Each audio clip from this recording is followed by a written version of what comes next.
ذرا اس آیت پر اب نگاہ کو مرتکز کیجئے، انسان کا خسارہ کیا ہے؟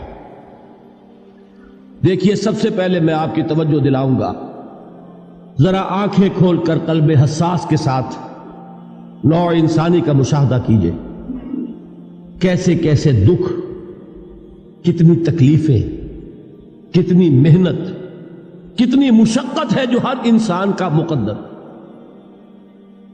قرآن مجید میں ایک مکمل سورت ہے، سورت البلد، اس میں اللہ تعالیٰ نے متعدد قسمیں کھا کر ایک بات کہی، لا اقسم بہذا البلد وانت حل بہذا البلد ووالد وما ولد لقد خلقنا الانسان فی کبد۔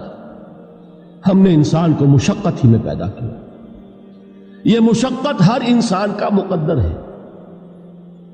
لوگ گھروں کو چھوڑ کر آئے ہوئے ہیں، کہاں کہاں انسان جاتا ہے، یہ اس دنیا میں محنت اور مشقت۔ ہاں، ایک مغالطہ ہو جاتا ہے کہ شاید یہ محلوں میں رہنے والے جو ہیں انہیں کوئی مشقت نہیں، انہیں کوئی دکھ نہیں، حالانکہ حقیقت یہ نہیں ہے۔ جو جتنا امیر ہے آپ دیکھیں گے اس کی جسمانی مشقت کم ہے، ذہنی کوفت زیادہ ہے۔ ٹرینکولائزرز کی انہیں ضرورت پڑتی ہے، انہیں سیڈیٹیوز چاہیے، خواب آور دوائیں مزدور کو نہیں کبھی ضرورت پڑے گی۔ وہ 8 گھنٹے کی محنت کرنے کے بعد احساس ہوتا ہے کہ وہ صبح ہی کی خبر لے گا۔ اور یہ وہ لوگ ہیں کہ جن کو ہپنوٹکس، خواب آور دوائیاں، سیڈیٹیوز، مسکن ادویات، یہ سارا لیبلیم اور یہ ویلیم اور یہ فلاں اور یہ فلاں، یہ کہاں جاتے ہیں؟ ذہنی سکون اور اطمینان انسان کو حاصل نہیں۔ کسی کی جسمانی مشقت ہے، کسی کی ذہنی مشقت۔ میں آپ کو یاد دلانا چاہتا ہوں مہاتما گوتم بدھ کا معاملہ۔ 30 برس کی عمر میں کپل وستو کا شہزادہ محل کو چھوڑ کر نکل گیا، جوان بیوی کو سوتا ہوا چھوڑ کر گیا، شیر خوار بچے کو چھوڑ کر گیا۔ راجدھانی میں رہنے والا محل کا باسی، جسے یہ معلوم ہے کہ باپ کے بعد مجھے یہ سلطنت ملنے والی ہے، کیوں گیا؟ کبھی کبھی آپ نے سوچا؟ اس نے انسان کے غم اور دکھ کا مشاہدہ کیا۔ اس نے دیکھا کوئی اندھا ہے، ٹھوکر کھا کر گر رہا ہے، کوئی والدین کھڑے ہوئے رو رہے ہیں اور ان کی نگاہوں کے سامنے ان کا نہایت محبوب بچہ دم توڑ رہا ہے اور وہ کچھ نہیں کر سکتا۔ اس نے سوچا یہ صدمہ کیوں ہے انسان کا، یہ دکھ اس کا مقدر کیوں ہے؟ اس صدمے سے، اس دکھ سے نجات پانے کی بھی کوئی شکل ہے کہ نہیں؟ انسانوں کی ایک عظیم اکثریت، شاہ ولی اللہ دہلوی رحمۃ اللہ علیہ کے الفاظ ہیں کہ وہ لدو اونٹ اور کولو کا بیل بن کر زندگی بسر کرتی ہے۔ جو 8 گھنٹے تک اینٹیں ڈھو رہا ہو، اس شخص کا تصور کیجیے آپ، وہ واقعی انسان ہے یا حیوان بن گیا ہے؟ اور 8 گھنٹے کی اس محنت کے بعد بھی ہو سکتا ہے کہ 2 وقت کی روٹی اسے پوری نہ ملے۔ اور یہ تو ہو سکتا ہے، نہیں ہوتا ہے، کہ اگر بچہ بیمار پڑ گیا ہے تو شاید کوئی برتن بیچے بغیر اس کی دوا کا سامان نہ کر سکے۔ ایسا شخص کتنے بوجھوں تلا دبا ہوا ہے، کتنی مشقت کے اندر پسا ہوا ہے۔ لدو اونٹ اور کولو کا بیل، انسانوں کی عظیم اکثریت اس سطح پر زندگی بسر کرتی ہے۔ لیکن آپ کو معلوم ہے کہ کولو کے بیل کے لیے مشقت ہی مشقت ہے، اس کے احساسات یہ نہیں ہیں جو کہ ان سے انسان کو جو صدمہ پہنچتا ہے۔ ایک بیل کو اس سے کوئی غرض نہیں کہ اس کا کوئی بچہ بھی تھا کہ نہیں تھا، اس کو کوئی بخار ہوا ہے یا کیا ہوا ہے، اس صدمے سے وہ بیل بچا ہوا ہے۔ گھوڑے کو کوئی پتہ نہیں کہ میرا بھی کوئی اولاد میری ہے یا نہیں ہے، اور مجھے اس کا کوئی صدمہ ہے یا دکھ ہے، کوئی پتہ نہیں۔ لیکن انسان کا معاملہ یہ ہے کہ والدین کو جو جو دکھ دیکھنے پڑتے ہیں اپنے بچوں کے لیے، اپنی اولاد کے لیے۔ رات کی نیند ہے حرام ہے اس لیے کہ بچہ بخار میں تپ رہا ہے یا درد سے تڑپ رہا ہے، لہذا نہ ماں سو سکتی ہے نہ باپ سو سکتا۔ میں نے ایک موقع پر دیکھا، لاہور میں کیروسین آئل، اس زمانے میں ابھی سوئی گیس نہیں آئی تھی، اور اکثر و بیشتر جو ہے یہی مٹی کا تیل جو ہے ایندھن کے طور پر استعمال ہوتا تھا، اس کی شارٹیج ہو گئی تھی۔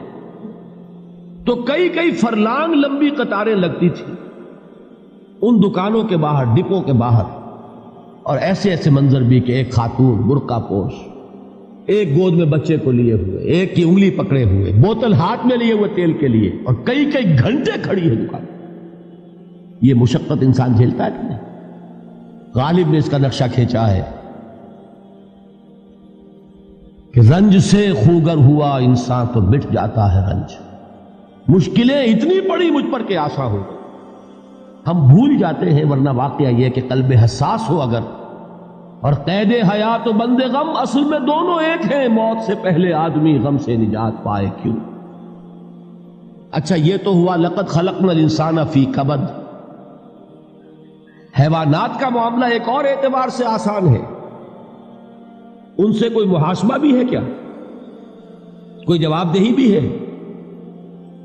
کوئی ان کو اللہ کے حضور میں کھڑے ہو کر اپنے اعمال کا حساب بھی دینا؟ نہیں.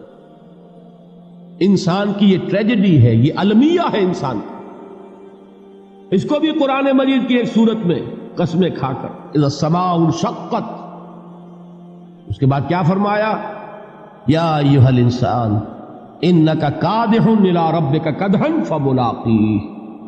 اے انسان، تیرا المیہ، تیری ٹریجڈی اس سے کہیں بڑھ کر ہے.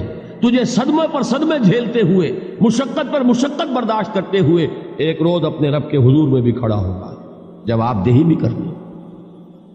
اس دن کے حساب سے، اس دن کے احساس سے جو بڑے بڑے ہماری امت کے عظیم جو گلے سرسبد ہیں، ان کا یہ حال آپ نے پڑھا ہوگا. حضرت ابوبکر صدیق رضی اللہ تعالی عنہ وہ ایک عجیب کیف کے عالم میں فرمایا کرتے تھے، کاش میں درختوں پر چہچہاتی ہوئی چڑیا ہوتا جس سے حساب کتاب نہیں ہوگا. کاش کہ میں گھاس کا تنکا ہوتا جو آج ہے اور کل آگ میں جلا دیا جاتا، ختم ہو جاتا، اس سے محاسبہ کوئی نہیں. وہ جس کے احساس سے کہ حضرت عمر جو ہے اپنے انتقال کے وقت سخت بے چین تھے. ان کے بیٹے حضرت عبداللہ ابن عمر رضی اللہ تعالیٰ عنہما نے ان کا سر جو ہے وہ اپنے زانوں پر رکھ لیا تو کہا نیچے ڈال دو. ایک عجیب بے کلی اور بے چینی.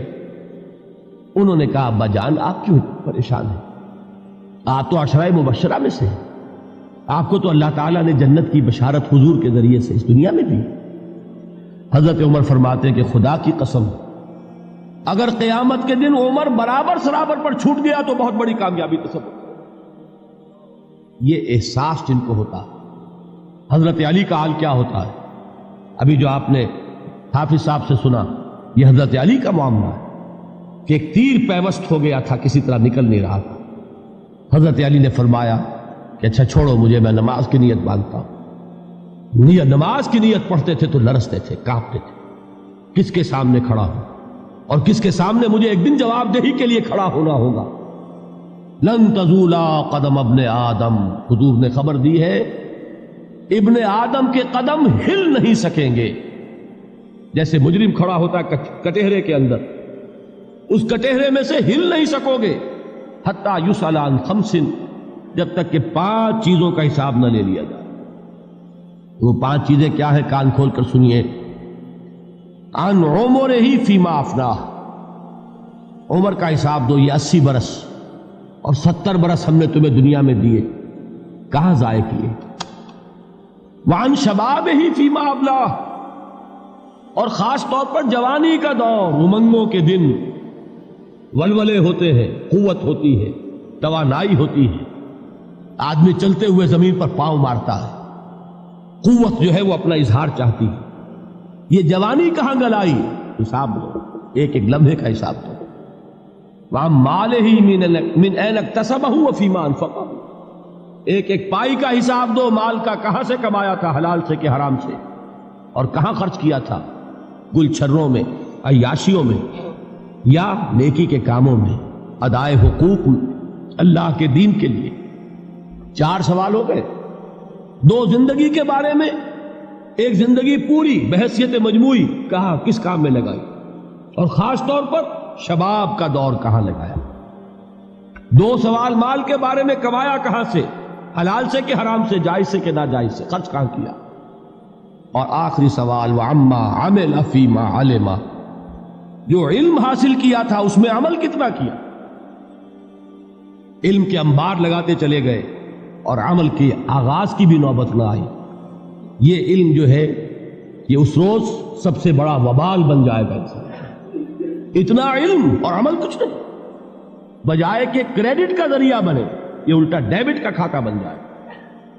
یہ جواب دہی کا احساس ہے کہ جس کی وجہ سے انسان کی ٹریجڈی جو ہے وہ دوہری ہے. کوئی حیوان اتنے بوجھ تلے نہیں. مشقت کی، محنت کی، اس زندگی میں ختم ہوئے، اس کے بعد کوئی محاسبہ نہیں.